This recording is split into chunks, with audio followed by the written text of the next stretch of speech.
Hey there, good to be with you all. As introduced, Keith Olson. I work with Merco, and Merco, for a little bit of context, we're a Canadian-based company, and we move more than 1 out of every 2 legal payment transaction for cannabis sales across the country of Canada, whereby federal legislation, national legislation allows for that, unlike down here. Our instance down here is wide open, and we process for CBD operators, as well as ancillary cannabis operations, which oddly is really tough to do. And I've been aligned with banks for 25 or so years, most recently with JP Morgan Chase. So that I can gain some context, would you please raise your hand if you sell directly CBD products directly to consumers? Perfect. And then if you sell CBD products to other businesses? Very good. That's helpful. Thank you. What I'm going to cover today is why it's difficult to get banking and payment processing, the financial institution support for regulated businesses, how banks are crucial and aligned with payment processing, and then some best practices that we help our clients facilitate in order to stay up and running in a sustained capacity. So, reason being that despite passing the Farm Bill back in 2018, that just simply established a structure moving forward for agencies to develop programs. I think, as most of you that pay attention to the space, nobody's really done anything except for maybe the FDA saying what you can't do. So there isn't clear definition, which makes for a tough situation for a bank when they have to actually evaluate and manage risk and take some exposure on. Secondly, we have the diverse 50 states as a republic in our nation, and each one likes to apply their own incremental state requirements for what's good and not good as related to all things cannabis and CBD. Banks are required to file what's called a suspicious activity report. So in the good old days, pre-cannabis, if somebody came in with $10,000 in cash or more and made a deposit, or withdrew in cash $10,000 or more, a banker, the teller, would have to facilitate a suspicious activity report. It goes to FinCEN, the Financial Crime Enforcement Network, which is a federal agency. And it's effectively, banks are the police for everything around the world because you follow the money, right? So in steps cannabis, and they created an MJ-SAR designation, actually 3 tiers of it. So even a bank that has an attorney that has cannabis operators, they have to file suspicious activity reports under the designation of limited there. And then if there's a actual dispensary or cannabis operator, then it's under the priority. And if a bank kicks you out because they just get uncomfortable with your business for one reason or another, and you're at all aligned with anything cannabis, then you get the terminated SAR. All of that goes into federal database, and they track it, pay a lot of attention, and can potentially cause problems for banks. So it's not, the CBD industry gets lumped in with that, and if a bank isn't focused on cannabis, it's not a Me Too play. Most likely they're going to tell you, not for us, unless you have a rich relationship with them as in a family business.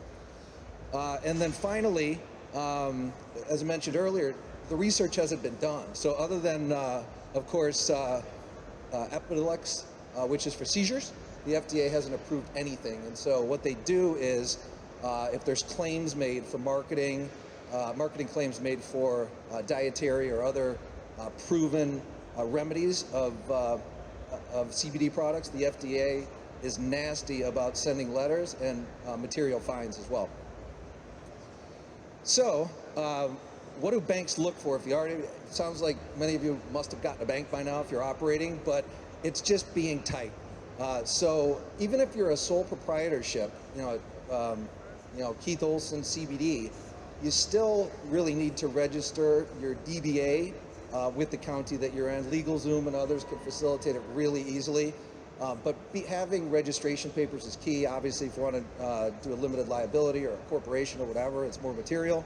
But having that in place within the U.S. is important. Being tight on your business management, so all the vendors, all your fulfillment agencies, all of your third-party lab attestations of products, et cetera, just have that dialed in. And then be tight on your financials. Even if you're a DBA, like what are your investments? Almost treat it like you're going in for a mortgage loan, but have everything aligned, for your first visit, as opposed to hoping they're going to give you a second chance. More than likely, you're going to either sign a personal guarantee, or you'll have a corporate or other alignment of collateral to sign up for.